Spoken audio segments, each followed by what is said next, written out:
నమస్కారం, వార్తలకు స్వాగతం. ముందుగా ముఖ్యాంశాలు. ప్రతి ఒక్కరి ఆదాయం పెంచడమే పూర్ టు రిచ్ ఉద్దేశమని నారా చంద్రబాబు నాయుడు స్పష్టం.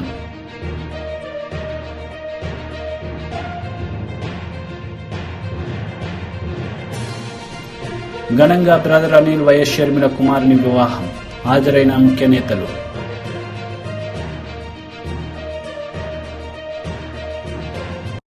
చంద్రబాబు తలకిందులుగా తపస్సు చేసిన 2024లో అధికారంలోకి చంద్రబాబు తలకిందులుగా తపస్సు చేసిన 2024లో అధికారంలోకి రాలేరని విజయవాడ ఎంపీ కేశినేని నాని జోస్యం చెప్పారు.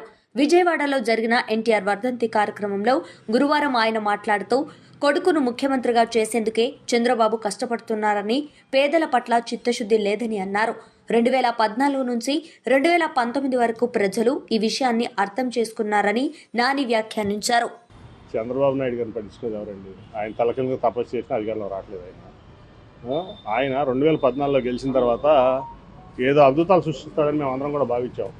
కానీ 2014లో గెలిచిన తర్వాత కేవలం కొడుకు కోసం, కొడుకు అధికారంలో ఉండడం కోసం, కొడుకుని అధికారంలో ముఖ్యమంత్రి చేయడం కోసం ఆయన కష్టపడుతున్నారు తప్ప ఆయన నిజంగా కూడా ఈ రాష్ట్రం పట్ల చిత్తశుద్ధి లేదు ఆయనకి. అది 2014 నుంచి 19 వరకు ప్రజలంతా అర్థం చేసుకున్నారు. ఇప్పుడైనా కొడుకును ముఖ్యమంత్రి చేయాలని తపన తప్ప ఆయనకు రెండు ఆలోచనలు లేవు. ప్రతి ఒక్కరి ఆదాయం పెంచడమే ప్యూర్ టు రిచ్ ఉద్దేశమని నారా చంద్రబాబు నాయుడు అన్నారు. ఈ సందర్భంగా నిర్వహించిన సభలో ఆయన ప్రసంగించారు. స్టెప్ ముందుకు పోతున్న పేరు కూడా నేను ఆలోచిస్తున్న P4 అని మన వాళ్ళు చెప్తున్నారు. ప్రభుత్వం, ప్రైవేట్, ప్రజలు భాగస్వామ్యం. ఇది నలుగురు కలిసి చేసేది. ప్రభుత్వం ఇచ్చే డబ్బులు ఇస్తుంది. ప్రభుత్వం ఒక రెగ్యులేటర్గా పనిచేస్తుంది, ఫెసిలిటేటర్గా పనిచేస్తుంది. అదే మాదిరిగా ప్రైవేట్ వ్యక్తులు కూడా ఇప్పుడు కొంతమందికి ఇక్కడే ఒక కృష్ణారెడ్డి గారు మెగా ఉన్నారు. మీ పక్క మండలమే, ఈ మండలమే పామరే అనుకుంటా, గుడివాడ మండలం, గుడ్లవల్లేరు, జోగుపల్లిలో ఆయన బాగా వ్యాపారం చేశాడు. డబ్బులు ఉన్నాయి. ఒక 30-40 కోట్ల రూపాయలు, లేకుంటే ఇంకా ఎక్కువ పెడుతుంటాడు. 50 కోట్ల రూపాయలు సంవత్సరానికి CSR కింద పెడతాడు. ఆ 50 కోట్లు తీసుకొని ఒక 50,000 కుటుంబాలను అడాప్ట్ చేసుకుని ఒక CEO అని పెట్టి 50,000 కుటుంబాలని ఒక 5 ఏళ్లలో పైకి తేగలిగితే, ఒక కంపెనీ ఎట్లా పైకి తీసుకొస్తారు ఆ విధంగా చేయగలిగితే ఎంత మార్పు వస్తుందో మీరే ఆలోచించండి. ఈ ప్రాంతంలో పుట్టిన వ్యక్తి ఈ ప్రాంతానికి అది చేయగలిగితే దానికంటే జీవితంలో ఇంకొక సాటిస్ఫాక్షన్ ఉండదు. అది చేపించేదానికి ఈ కార్యక్రమాన్ని చేపడుతున్నానని చెప్పి కూడా నేను మీకు తెలియజేస్తున్నా. ఈ విధంగా చాలా మంది వాళ్ళ శక్తి సామర్థ్యం బట్టి అడాప్షన్ ఇవన్నీ చేసుకోవాల్సిన అవసరం ఉంది. మీకు మనుషులే కాకుండా మీకు ఆస్తి, భూమి ఉంటే భూమి, వ్యాపారం ఉంటే వ్యాపారం, అదే మాదిరిగా మీకుండే చేతి వృత్తులు, కుల వృత్తులు ఏ పనులు చేస్తున్నారో ఆ పనిలోనే కెపాసిటీ బిల్డింగ్. ఇప్పుడు మన వాళ్ళు ఒక బండి తీసుకొచ్చి పెట్టారు. తోపుడు బండి ఉండేది. తోపుడు బండిలో చాలా ఇబ్బందులు. అది తొయ్యాలి. ఇది బ్రహ్మాండంగా ఇదైపోతుంది. స్కూటర్ మారిగా ఉంటుంది. ఎక్కడ కావాలి ఇక్కడ వెళ్ళొచ్చు. ఎక్కడ కావాలి బండి ఉంటుంది. క్లీన్గా ఉంటుంది. వస్తువులు కూడా హైజీనిక్గా పెట్టచ్చు. 5 స్టార్ హోటల్లో తినుబండారాలు ఏ విధంగా ఉంటాయో ఆ విధంగా ఈ బండిలో పెట్టుకొని తిరిగే పరిస్థితి వస్తుంది. అది ఒక చిన్న మాడిఫికేషన్ మాత్రం. అక్కడ మీరు 50 రూపాయలు, 100 రూపాయలు రోజు సంపాదిస్తే దీంట్లో 300-400 రూపాయలు ఈజీగా సంపాదించే పరిస్థితి వస్తుంది. ఇట ప్రతి ఒక్క వ్యాపారంలో కానీ, వృత్తిలో కానీ ఇలాంటివన్నీ తీసుకురావాలని ఒక విధంగా ఆలోచిస్తే మీకుండే ఇప్పుడుకుండే స్పాన్సర్ చేసేవాళ్ళు, మెంటరింగ్ చేసేవాళ్ళు గుర్తుపెట్టుకోవాల్సింది ఇది ప్రూఫ్ ఆఫ్ కాన్సెప్ట్. ఇది ప్రారంభం మాత్రం. దీనికి ఇంకా కొంచెం టైం పడుతుంది. అందరి ఆలోచనలు తీసుకొని ప్రపంచంలో ఒకప్పుడు మీరు ఆలోచిస్తే ఎప్పుడు కూడా రోడ్లు అధ్వానంగా ఉండేటివి ఇండియాలో. నేను మలేషియాకు పోయాను. చిన్న దేశం మలేషియా, 2 కోట్ల జనాభా. ఆ దేశానికి పోతే ఒక రోడ్డు ఈస్ట్ వెస్ట్ కారిడార్ చూశాను. 8 లేన్ రోడ్డు BOT కింద వేశారు. అది చూసిన తర్వాత నాకు అనిపించింది అప్పట్లోనే 110 కోట్ల జనాభా మన దేశానికి ఒక్క రోడ్డు సరిగా లేదు. ఆ రోజు ప్రధానమంత్రి వాజ్పేయి గారి దగ్గరికి వచ్చి మనం కూడా ఇలాంటి రోడ్లు వేయాలంటే డబ్బులు ఎక్కువ ఉన్నాయంటే, కాదు ఆలోచన ఉంటే డబ్బులు వస్తాయి, రోడ్డు అవుతుంది, మనం వేద్దామని వేస్తే ఫస్ట్ బిట్ వేసింది నెల్లూరు నుంచి చెన్నై వరకు వేసాం. అది వేసిన తర్వాత ప్రూఫ్ ఆఫ్ కాన్సెప్ట్ బాగుందంటే అక్కడి నుంచి దేశం అంతా గోల్డెన్ క్వాడ్రిలేటరల్ రోడ్ వచ్చింది. ఇప్పుడు ఊరికి నేషనల్ హైవేస్ వచ్చాయి. 2 lane, 4 lane, 6 lane, 10 lane express వేస్ మీరు వేరియస్ వచ్చాయి. ఆ ఆర్గనైజేషన్కి ఇప్పుడు 1,00,000 కోట్ల రూపాయలు డబ్బులు ఉన్నాయి. అంటే డబ్బులు సంపాదించడం పెద్ద కష్టం కాదు. అందుకనే మీరు చూస్తే హైదరాబాద్ లో 1 రూపాయి ఖర్చు పెట్టకుండా ఇంటర్నేషనల్ ఎయిర్పోర్ట్ కట్టాం. దానికి 1 రూపాయి ఖర్చు లేదు. ఒక పాలసీ ఇచ్చాం, green field airport private public partnership. వాళ్ళు డబ్బులు తెచ్చారు, ఎయిర్పోర్ట్ కట్టారు, గవర్నమెంట్ రెగ్యులేట్ చేసింది. ఇప్పుడు హైదరాబాద్కి బ్రహ్మాండంగా సంపద వస్తా ఉందంటే ఆ ఎయిర్పోర్టే కారణం. అలాంటి జరిగే పరిస్థితికి వచ్చింది. ఇదంతా కూడా రివర్స్ డబ్బుల్లో మార్కెటింగ్ చేసి యాడ్స్ ఇవన్నీ పెట్టి తిప్పుతా ఉంటే దానివల్ల యాడ్ మనీ అవన్నీ వస్తాయి.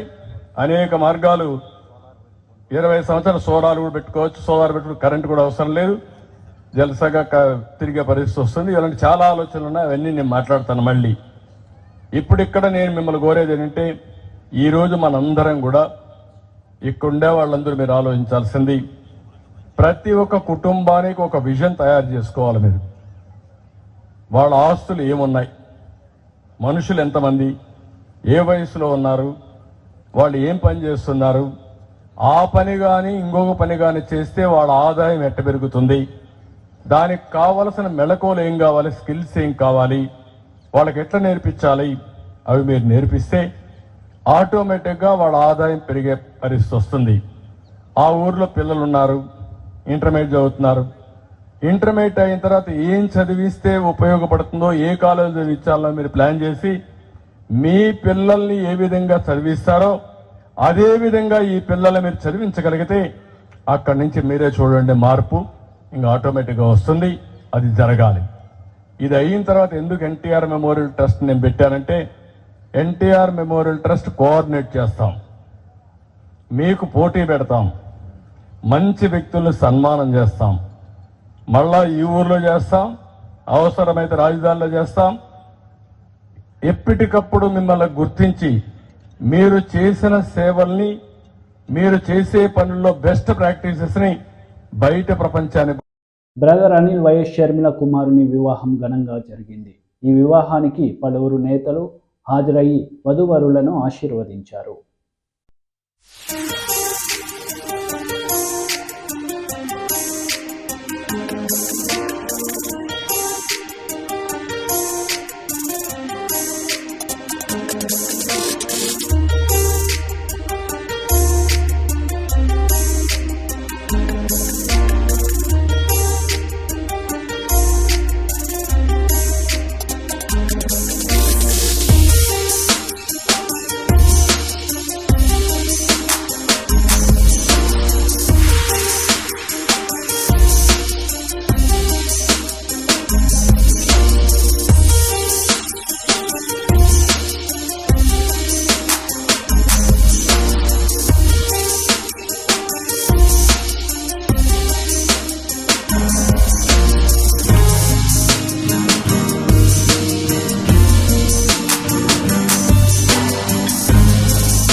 జూలపూడి ప్రభాకర్ రావు ప్రెస్ మీట్ నిర్వహించారు. ఈ సందర్భంగా పలు అంశాలపై ఆయన మాట్లాడారు. కుటుంబ సమేతంగా ఉంటారు. రేపు జూపూడి ప్రభాకర్ రావుగా, ఒక దళితుడిగా, ఒక పేదవాడిగా నా రిక్వెస్ట్ ఏంటంటే, మీ నచ్చిన పండుగలను మీరు ఎలా చేసుకుంటారో రేపు అంబేద్కర్ ఉత్సవ విగ్రహానికి వచ్చేటప్పుడు, ఆ ఉత్సవానికి వచ్చేటప్పుడు మీరు కూడా రాష్ట్రం అంతా కొత్త బట్టలతోటి, జగన్మోహన్ రెడ్డి గారి ఆలోచన అంబేద్కర్ ఆలోచన మాత్రమే. ఈ దేశం అంబేద్కర్ని అనుసరించబోతా ఉన్నది. ఈ దేశం అంబేద్కర్ని అనుసరించకపోతే ఈ దేశానికి ఇబ్బందులు వస్తాయి. పాలకులందరూ కూడా అంబేద్కర్ ఆలోచనలోకి రావాలని చెప్పే ఒక రణ నినాదాన్ని జగన్మోహన్ రెడ్డి గారు రేపు ఇక్కడ ఉంచబోతున్నాడు. ఆ రణ నినాదాన్ని అందుకోవటం కోసం నేను ఇప్పటిదాకా కొన్ని వేల లక్షల కోట్ల విగ్రహాలు అక్కడక్కడ ఊరి బయట పల్లెల్లో పెట్టుకున్నటువంటి మనం ఆ విగ్రహాలు మొత్తానికి ఒక పవర్ సెంటర్గా, ఒక పెద్ద విద్యుత్ కేంద్రంగా నగరం విజయవాడ నడిబొడ్డున స్వరాజ్య మైదానంలో ప్రతి ఒక్కడు తలెత్తుకొని చూసే విధంగా, తల దించి చూస్తే కనపడదు. ఇష్టం లేని వాళ్ళు కూడా తలెత్తి చూడాల్సిందే. తలెత్తినప్పుడల్లా చూసేది అంబేద్కర్ని, గుర్తొచ్చేది జగన్మోహన్ రెడ్డి గారు. ఇదిగో ఒక 1000 ఏళ్ల ఉద్యమానికి ప్రారంభంగా ఈ విగ్రహాన్ని చూడమని నేను కోరుతున్నాను. ఇంతకాలం ఉద్యమాలు జరిగాయి సమానత్వం కోసం, స్వేచ్ఛ కోసం, ఫ్రెటర్నిటీ కోసం, ప్రజాస్వామ్య విలువల కోసం. కానీ ఈ విగ్రహ ఆవిష్కరణ మరుసనాడు నుంచి ఇంకొక 1000 ఏళ్ల ఉద్యమానికి జగన్మోహన్ రెడ్డి గారు అంకురార్పణ చేస్తున్నాడు. డాక్టర్ బాబాసాహెబ్ అంబేద్కర్ మాత్రమే ఈ సమాజానికి, ఈ దేశానికి శరణ్యం. ఆయన ఇచ్చినటువంటి రాజ్యాంగం మాత్రమే మనం పాటించి సమానత్వం తీసుకురావాల్సిన ఆవశ్యకత ఉన్నదని జగన్మోహన్ రెడ్డి గారు ముఖ్యమంత్రిగా చెప్పబోతున్న అనేకమైన అంశాలను వినటం కోసం, తర్వాత ఆయన్ని మనం చూడటం కోసం మాజీ మంత్రి శ్రీనివాస్ గౌడ్ మీడియా సమావేశం నిర్వహించారు. ఈ సందర్భంగా పలు అంశాలపై ఆయన మాట్లాడారు. ఎక్కువ సంతోషపడే వ్యక్తులు ఎవరు లేరు. కేసీఆర్ కన్నా ఎక్కువ సంతోష వ్యక్తి ఎవరు లేరు. మాకన్నా ఎక్కువ సంతోషపడే వ్యక్తులు కూడా ఎవరు లేరు. కనుక మరి అవన్నీ పార్లమెంట్ ఎన్నికలను దృష్టి పెట్టుకొని పార్టీని బలోపేతం చేసుకుంటూ పార్టీ కార్యక్రమాలు నిర్వహించుకుంటూ మరి వచ్చే పార్లమెంటు ఎన్నికల్లో మన వ్యూహాలను ఒక్కొక్కటి ముందుకు తీసుకెళ్తూ ఒక్కొక్క హామీలు, ఒకవేళ నోటిఫికేషన్ లోపలనే హామీలు నెరవేరితే సంతోషం, నెరవేరకపోతే ఎట్లా, ప్రభుత్వాన్ని మనం ఎట్లా అని చెప్పి ఆ దిశగా మనం ముందుకు పోవాల్సిన అవసరం ఉంది. కనుక ఈరోజు మా ఎంపీ గారు కూడా గత 5 సంవత్సరాలుగా వారు ఒక సౌమ్యంగా పనిచేసి మరి వారు 5 సంవత్సరాలు వారు కూడా అనేక సమస్యలు పార్లమెంటు వేదికగా వారు ఎన్నో సమస్యలు అడగడం జరిగింది. మరి మా ఎమ్మెల్యేలు అందరూ కూడా ప్రతి నియోజకవర్గంలో ఇంత అభివృద్ధి చేసినా, ఇన్ని అభివృద్ధి కార్యక్రమాలు నిర్వహించినా మరి ఆ వేవ్ అనేది, గాలి అనేది అట్లా వచ్చేసింది. ఆ వేవ్లో పక్కల కర్ణాటక ఎలక్షన్ కావడం, అక్కడ ఏం జరుగుతుందో హామీలు నెరవేరినాయా లేదా అని తెలుసుకోకపోవడం, మీరు ఇచ్చిన హామీలు జరుగుతాయనేటువంటి నమ్మకం రావడం, రకరకాల కారణాల వల్ల మరి ప్రజలు కాంగ్రెస్ పార్టీకి ఓటు వేయడం, మరి 9 రోజుల్లో చేస్తున్నాయి ఇప్పుడు కాకపోవడం ప్రజలకు అర్థమవుతోంది. కనుక ఖచ్చితంగా ఇవన్నీ ప్రజల దృష్టికి తీసుకొచ్చి అత్యధిక మెజార్టీతో పార్లమెంటు సభ్యునిగా గెలిపించుకోవడం దిశగా ముందుకు పోవాలని చెప్పి రాష్ట్రం మొత్తాన్ని కూడా కేసీఆర్ గారు పిలిపించారు. కనుక ఈరోజు సమీక్ష సమావేశం నిర్వహించడం జరిగింది. తదుపరి కార్యక్రమం ఎట్లా చేయాలని చెప్పనేది మా కేసీఆర్ గారి ఆదేశాల మేరకు మా కార్యనిర్వాహక అధ్యక్షుడు కేటీఆర్ గారు సందేశాన్ని ఇస్తారు. ఖచ్చితంగా మంచి చేస్తే, ఇవన్నీ హామీలు నెరవేరిస్తే స్వాగతిస్తాం. ఖచ్చితంగా మేము తెలంగాణ అభివృద్ధి కావాలని తెలంగాణ తెచ్చుకున్నాం. వివక్ష లేకుండా నీళ్లు, నిధులు, నియామకాలతో పాటుగా తెలంగాణ అన్ని రకాల అభివృద్ధి కావాలని అనుకున్నాం. ఈరోజు కాంగ్రెస్ పార్టీ ఇవన్నీ చేస్తామంటే, ఇచ్చిన హామీలను నెరవేరిస్తే అందరికన్నా ఎక్కువ సంతోషపడే వ్యక్తులం మేం. మరి అవి ఎంతవరకు నెరవేరుస్తో చూసి దాని తర్వాత నెక్స్ట్ మా నాయకుని ఆదేశాల ప్రకారం చేస్తాం.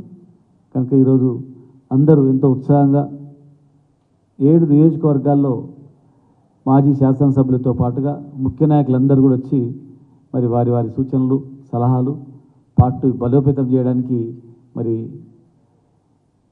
అనేక సూచనలు ఇవ్వడం జరిగింది. కనుక ముఖ్యమంత్రి గారితో అన్ని నియోజకవర్గం అయిపోయిన తర్వాత మళ్ళీ నెక్స్ట్ ఏం చేయాలనే కార్యక్రమాన్ని వారి ఆదేశాల మేరకు ముందుకు తీసుకెళ్తామని చెప్పని మరి వచ్చిన పెద్దలందరికీ మనస్ఫూర్తిగా MLA Kodali Nani press meet నిర్వహించారు. ఈ సందర్భంగా చంద్రబాబు నాయుడుపై మండిపడ్డారు. ఇంకా 100, 150, 200 కోట్ల రోడ్ల అవసరాలకు ఉన్నాయి.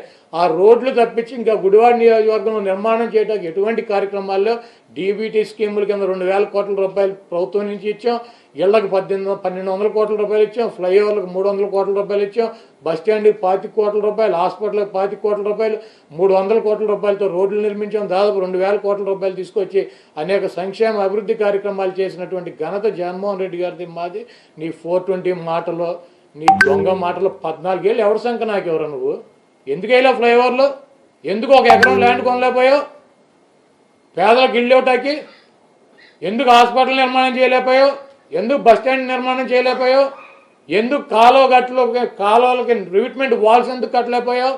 రోడ్ల నిర్మాణం ఎందుకు చేయలేకపోయావు? 14 సంవత్సరాల్లో చేయలేనటువంటి సవటవే, దద్దమ్మవే, సన్నాసివి. మళ్ళీ ఇప్పుడు నువ్వు గెలిపితే గుడివాడ గురించి నువ్వు చేస్తావా? టిట్కోయిలు నీ బాబు కట్టించాడా ఖర్జూర్ నాయుడు గారు?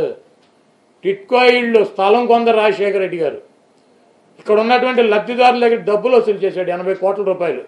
44 కోట్ల 45 కోట్ల రూపాయలు కాంట్రాక్టర్లకు ఇచ్చి పునాదులు వేసి వెళ్ళిపోయినటువంటి నీచుడు చంద్రబాబు నాయుడు. 850 కోట్ల రూపాయలు దాని మీద ఖర్చు పెట్టింది మేము. టిట్కో ఇళ్లలో లబ్ధిదారులు ఇచ్చినటువంటి 1,00,000 రూపాయలు ఇస్తే దానికి 50,000 రిటర్న్ ఇచ్చాం. 50,000 ఇచ్చిన వాళ్ళకి 25,000 రిటర్న్ ఇచ్చాం. 25,000 కట్టించినటువంటి 2,000 ఇళ్ళకి ₹1 తీసుకుని మిగిలిన అమౌంట్లు వెనక్కిచ్చి ఇళ్ళు ఇచ్చినటువంటి ముఖ్యమంత్రి జగన్మోహన్ రెడ్డి గారు. నువ్వు కనీసం అక్కడ 8,992 ఇళ్ళు మొదలు పెడతానని ఫస్ట్ ఫేజ్ అని చెప్పి దొంగ మాటలు చెప్పి 420 నా కొడుకులాగా 3,400 ఇళ్ళు పునాదులు వేసి 1,200 ఇళ్ళు 20% పైన కట్టాడు. 1,200 ఇళ్ళు 40 కోట్ల రూపాయలు కాంట్రాక్టర్కి ఇచ్చాడు. 85 కోట్ల రూపాయలు ఇక్కడ లబ్ధిదారులకు డబ్బులు వసూలు చేశాడు. ల్యాండ్ కొందేమో రాజశేఖర రెడ్డి గారు, డబ్బులు వసూలు చేసినామో ఈ 420 గాడు. అది మొత్తం అన్న ఇచ్చాడంటే కాంట్రాక్టర్లు దాంట్లో సగం డబ్బులు కూడా ఇవ్వాలి. ఆ లబ్ధిదారుల దగ్గర తీసుకున్న డబ్బు వెనక్కి ఇచ్చింది వైసీపీ గవర్నమెంట్ జగన్మోహన్ రెడ్డి గారు.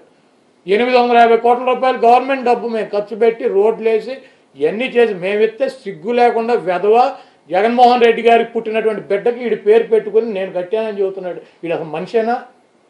75 ఏళ్ళు వచ్చి ఎందుకు సిగ్గులేని జన్మ నీది ఒక జన్మేనా? 1 ఎకరం ల్యాండ్ కొన్నావా నేను రాజకీయాలు వదిలేసి వెళ్ళిపోతా, లేకపోతే నువ్వేం చేస్తావు చెప్పు. 1 ఎకరం నీటి అవసరాల కోసం కొన్నావు. మేము 216 ఎకరాలు కొన్నాం.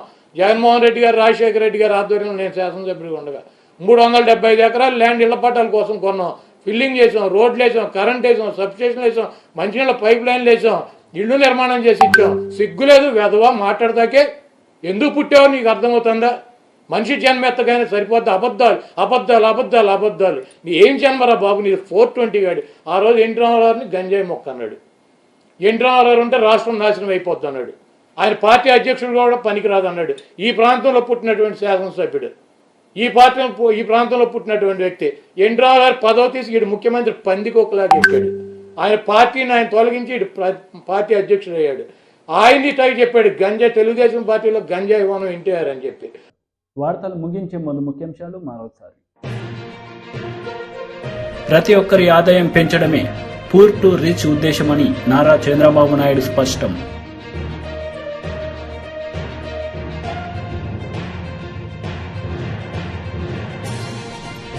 ఘనంగా బ్రదర్ అనిల్ వైఎస్ షర్మిల కుమారుని వివాహం. హాజరైన ముఖ్య నేతలు.